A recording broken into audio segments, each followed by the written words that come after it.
Février 1951. Profession, détective privé. Le froid figeait Paris et mes affaires. Lors, une lettre, un appel, des souvenirs d'une enfance encore proche.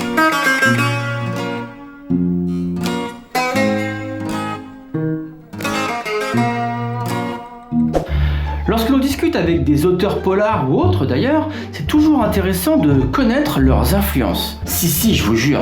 Pour certains, c'est par exemple San Antonio, pour d'autres, Stephen King, J.K. Rowling et son Harry Potter, et pourquoi pas Enid Blyton, la romancière qui a créé Oui. Merci.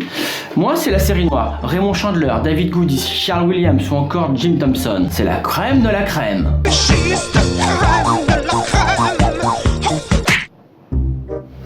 Vous pourriez vous demander d'où vient cette passion pour les classiques du genre. Oui, d'où te vient cette passion ? Des jeux vidéo et des heures à jouer sur le manoir de Morteville, jeu à laquelle je jouais au début de cette vidéo, et Under a Killing Moon. Been with me since the beginning. What's up this sound? Bam, bam! Hey, bam, bam, bam! Bam! Ça vous marque un homme. Tu m'étonnes. Mais bon, je ne suis pas là pour vous parler de vieux jeux vidéo, surtout que cela ne doit pas parler à grand monde. Moi ça me parle. Toi, ta gueule. Alors aujourd'hui, je vais vous parler du premier roman publié dans la célèbre série noire en 1945. Et oui, ça date. La Môme vert de gris de l'auteur britannique Peter Cheney. C'était pas un Américain. Et non, justement, et non. Pendant des années, les lecteurs français étaient persuadés que Cheney était américain. Ils sont cons ces Français. C'est pas faux. Oh, ça va, je rigole, hein, c'est de l'humour les gars, calmez-vous. Et en plus, je n'irai pas jusqu'à dire ça. À l'époque, il n'y avait pas internet. C'était un poil plus compliqué pour avoir des infos. Ah bon, il n'y avait pas internet. T'es sûr? J'ai vu une vidéo sur YouTube qui disait que les Illuminati avaient créé internet en 1939. Excusez-moi.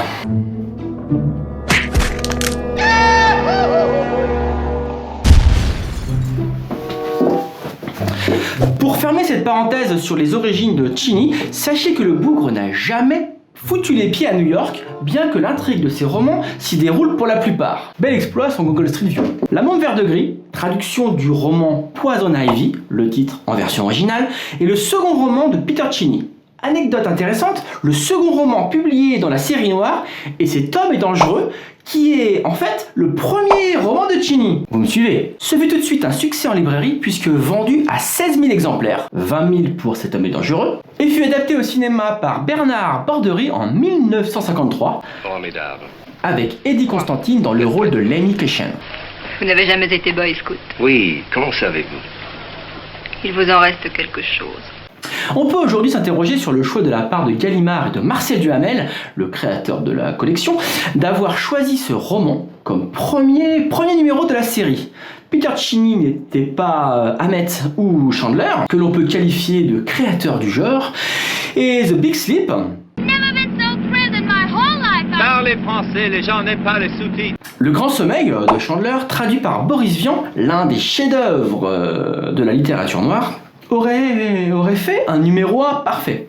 Le Grand Sommeil fut finalement publié dans la série noire en 1948, numéro 13 de la collection. La sortie au cinéma en 1946 de l'adaptation réalisée par Howard Hawks avec pour la première fois à l'écran le couple Humphrey Bogart et Lauren Bacall est peut-être un début d'explication. Enfin bref, revenons à la Môme vert de gris. C'est encore long? Non. Peter Cheney pastiche le style américain jusqu'à la caricature, poursuite, bagarre, boîte de nuit. Traînant ma peine et mes souvenirs, cherchant les joies anciennes. Femme fatale. Vous feriez peur.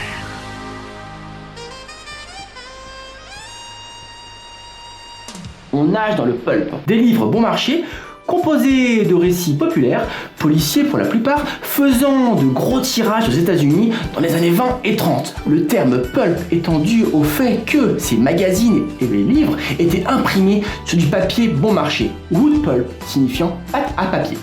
Et même si le personnage principal, Lemmy Cushen, comment tu dis? Te revoilà toi? Lemmy Cushen.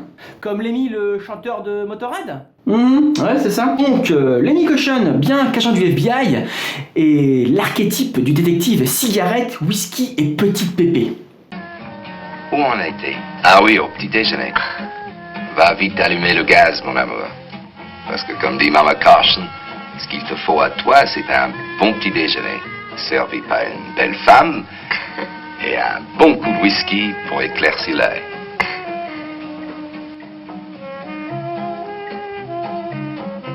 Vous cligez? Mais bon, c'est bien joli tout ça, mais pourquoi il faut lire ce bouquin? Alors, je vais pas vous faire un top 10 du genre 10 bonnes raisons de lire Peter Cheney, la 6ème, à vous époustoufler, mais vous donner quelques arguments pour vous donner cette envie de lire. Alors, c'est un classique, on m'a toujours appris à l'école qu'il fallait lire ces classiques, ça fait une très bonne raison.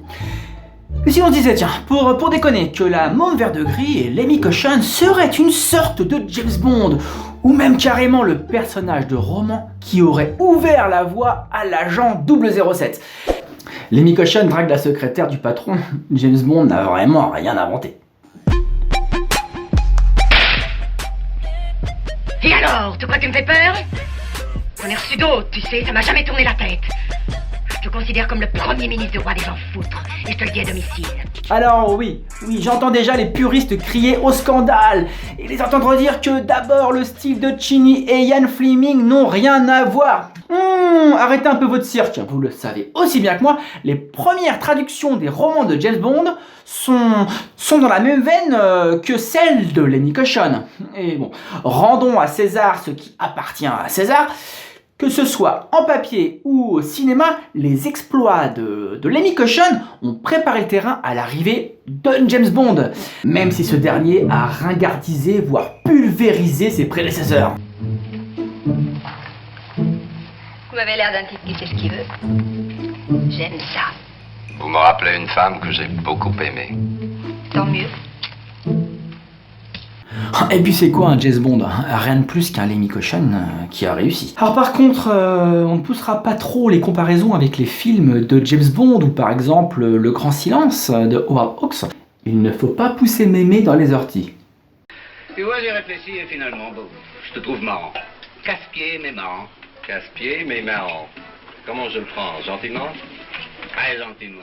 T'as une bonne bouille. Eddie Constantine est à Humphrey Bogart ce que Terence Hill est à Clint Eastwood. Pour revenir et conclure sur la Môme Vert de Gris, on peut dire que le style un poil daté reste bon. Oui, il y a du bon dans ce classique. Le ton, le rythme, les personnages, tout colle à l'atmosphère américanisée dans laquelle baigne la France libérée. Il faut replacer le roman dans son contexte, c'est important. L'utilisation du jeu et l'humour noir présents à chaque page, même si le cynisme et les bons mots sont amplifiés par les traductions de Marcel Duhamel. Donc oui, la série des Lenny Caution est excellente. Donc il n'est pas envisageable de faire l'impasse sur cette Môme Vert de Gris. Alors, rien ne vous oblige à tous les lire, toute la série des Lenny Caution, mais lisez au moins un, histoire de mourir moins con. Allez, ciao, faites péter les pouces bleus, likes et autres partages sur les réseaux sociaux. Et moi, je vous dis, à bientôt. À bientôt, les amis.